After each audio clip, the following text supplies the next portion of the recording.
Halo, selamat siang para mahasiswa sekalian. Assalamualaikum warahmatullahi wabarakatuh. Kembali bertemu dengan Bu Laksmindra. Kali ini akan menyampaikan topik yang di-request oleh Mbak Arifa mengenai toksikologi dan farmakologi. Terima kasih ya Mbak Arifa sudah request dan juga sudah mensubscribe channel YouTube-nya Bu Laksmindra. Yang lain boleh loh ikutan. Oke. Yang pertama, para mahasiswa harus sudah bisa membedakan prinsip dasar antara toksikologi dan farmakologi.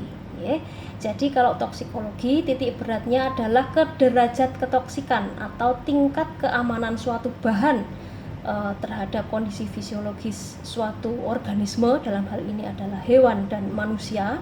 Sedangkan kalau farmakologi, titik beratnya adalah efikasi atau manfaat dari suatu bahan atau obat terhadap fungsi fisiologis dari hewan dan manusia. Oke. Kita lihat ke slide di halaman 9. Di sini Bu Laksmindra sudah menyiapkan sehingga Anda bisa membaca dari slide yang sudah ada di sini. Kalau tidak jelas boleh dibuka materi kuliahnya dari kelas daring.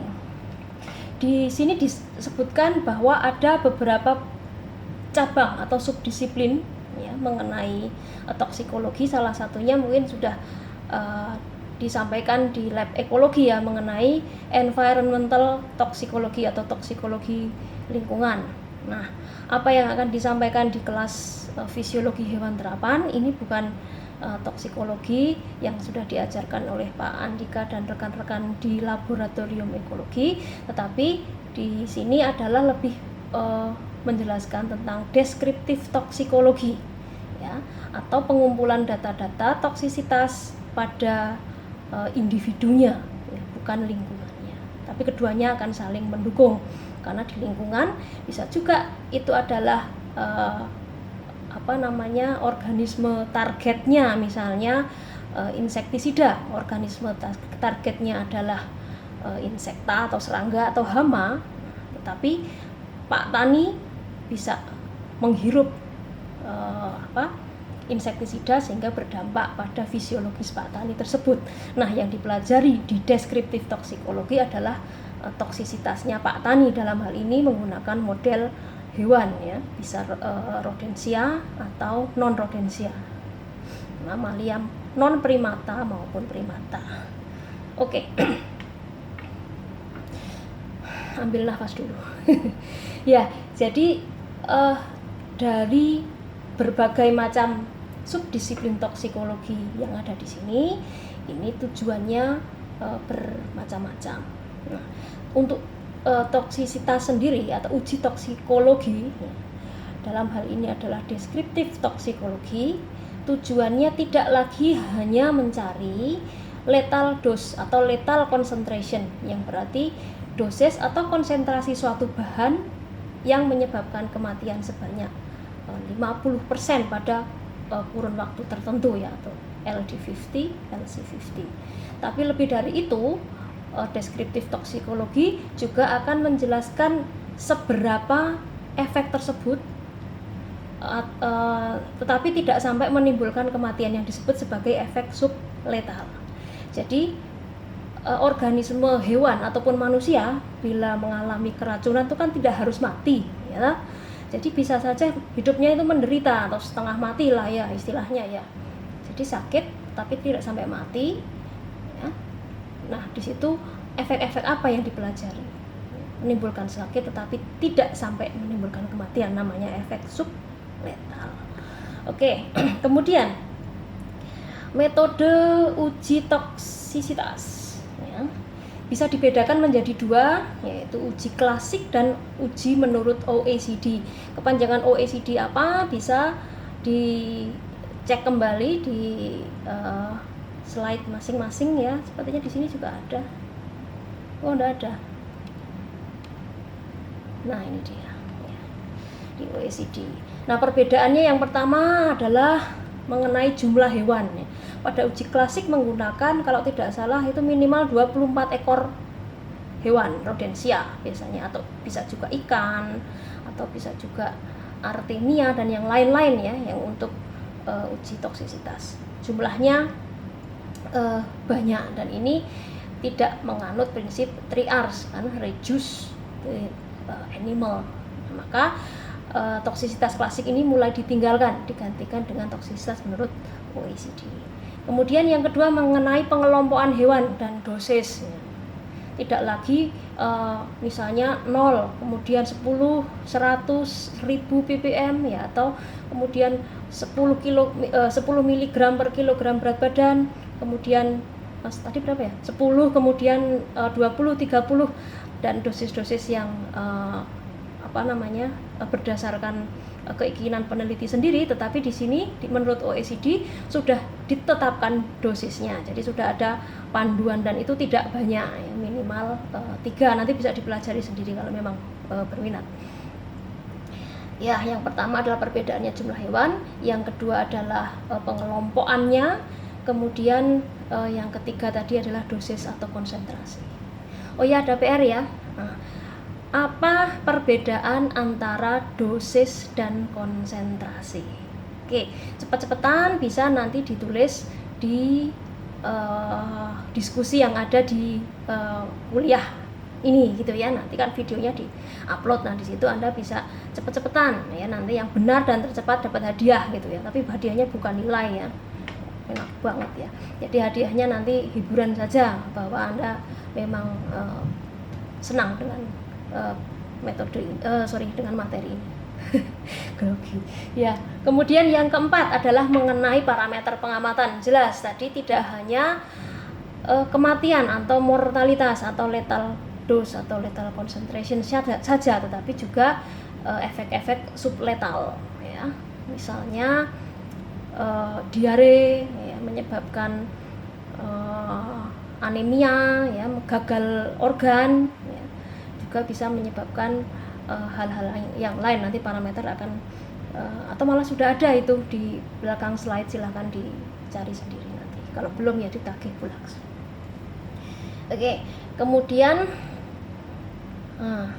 tujuan uji toksisitas menurut OECD ya, selain untuk menentukan tadi, saya ulangi lagi, derajat ketoksikan dan keamanan, tapi juga untuk menentukan potensi, baik potensi positif maupun potensi negatif. Jadi kalau potensi positif itu kebermanfaatan, sedangkan kalau potensi negatif itu adalah efek samping, atau bahasa kerennya ya, jargonnya di toksisitas dan farmakologi itu adverse effect atau efek samping.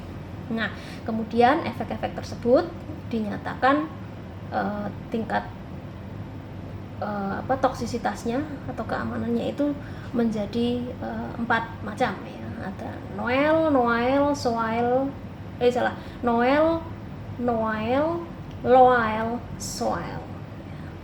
Ini sudah ada di sini.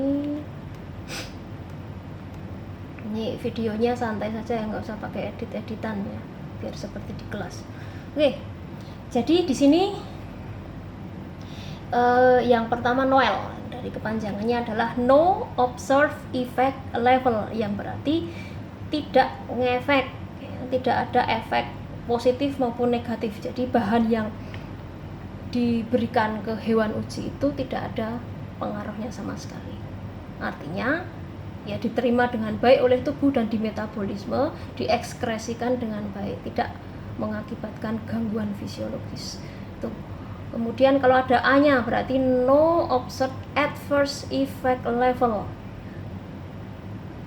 Ya. Tidak ada efek negatif. Jadi kemungkinan bahan tersebut dapat bermanfaat atau direspon positif oleh tubuh, ada potensi, tapi tidak ada efek negatif ya.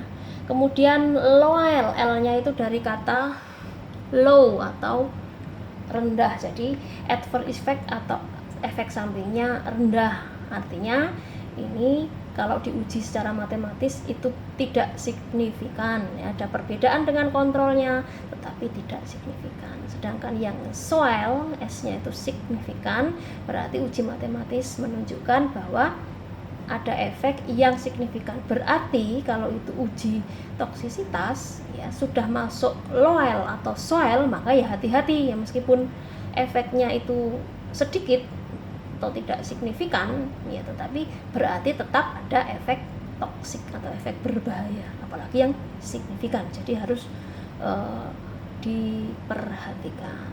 Nah, di sini ini contohnya adalah efek dari kebisingan ya. Ini adalah peningkatan efek, kemudian peningkatan kebisingan ya. Jadi semakin bising maka akan semakin mengganggu ya individu yang ada di sana. Nah, ini kira-kira masuk ke subdisiplin yang mana kalau ada penelitian seperti ini ya? Kira-kira kebisingan itu yang mana ya? Bisa masuk ke environmental toxicology, bisingan di lingkungan. Bisa juga masuk ke occupational industrial toxicology ya, misalnya di pabrik yang terlalu berisik, kemudian pekerjanya itu berapa gitu ya. Jadi di occupational ini yang dipelajari adalah manusia. Nah, deskriptif ini menggunakan hewan coba. Oke, Bulaks punya beberapa penelitian. Di sini contohnya ini ya. Maaf ya, jurnalnya cek-cek nggak apa-apa. Yang penting sudah mencoba. Kalian juga harus bisa. Ini penelitian Bulaks dengan kakak-kakak Anda ini, Mbak Anissa Ridowati dan Mbak Intan Woro Prawesti. Ini mempelajari toksisitas anggrek merpati ya, karena anggrek merpati berdasarkan hipotesis atau kajian pustaka itu ada potensi sebagai obat. Sebelum dilakukan uji potensi, maka dilakukan juga uji toksisitas. Ini adalah contoh pengujiannya. Oke, nanti yang berminat bisa membaca. Di sini OECD, kita sudah menggunakan OECD. Di sini guideline-nya adalah nomor 425. Apa itu 425? Nanti dulu ya. Kemudian contoh yang lain di sini. Nah, ini juga Bulaks Mindra mengajak kakak-kakak kalian ini, Mbak Rosita dan Mbak Indira. Ini mempelajari tentang toksisitas dari buah luwingan. Tahu nggak buah luwingan? Itu buah yang pohonnya kayak begini nih, tumbuhnya di sebelah barat lab fisiologi hewan ya. Dari mikro jelas sekali. Nah, itu banyak yang sudah memanfaatkan di luar negeri, tetapi di Indonesia belum. Terbuang percuma, sudah buahnya matang, disapu bersih, besok tumbuh lagi, disapu bersih, belum bermanfaat.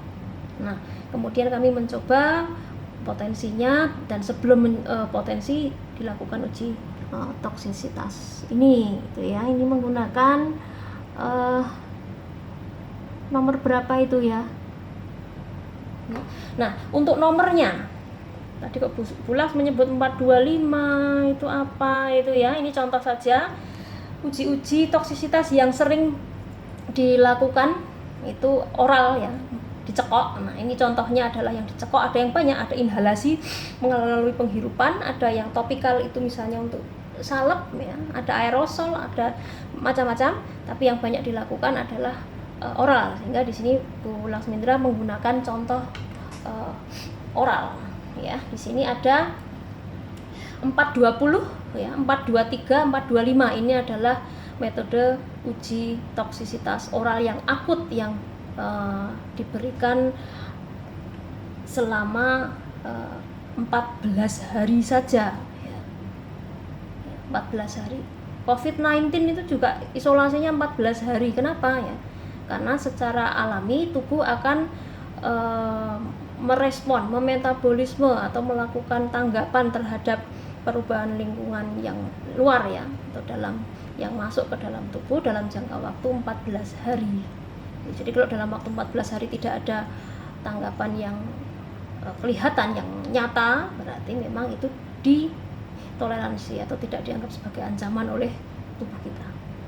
Nah, kenapa ini 401-nya dicoret? 401 itu adalah metode toksisitas klasik, sudah dihapuskan dari peredaran gitu ya. Tapi di Indonesia masih banyak yang pakai. Tapi kalau di luar sudah tidak menggunakan lagi gitu. Nah kemudian yang 407, 408 itu adalah subakut yang dilakukan 28 hari ya. Atau di sini oral subakut repeated dose. Jadi kalau yang 420, 423, 425 itu hanya diberikan satu kali atau single dose selama 14 hari. Tetapi kalau yang 407 ya, 408 ini diberikan setiap hari selama 28 hari. Gitu ya. Kemudian untuk yang 408, 409 ya, itu bisa dilanjutkan penelitiannya dari 28 hari ke 90 hari atau subkronik. Jadi diberikan setiap hari selama 90 hari. Ya, kemudian yang 452 dan 453 itu kronik, diberikan setiap hari selama lebih dari 90 hari. Jadi bisa mulai dari 6 bulan sampai 2 tahun efek jangka panjang. Untuk lebih jelasnya nanti bisa dicek di halaman OECD yang ini ya tadi ya. Ini. Oke, itu dulu untuk seri yang pertama ini karena sudah lebih dari 15 menit ya.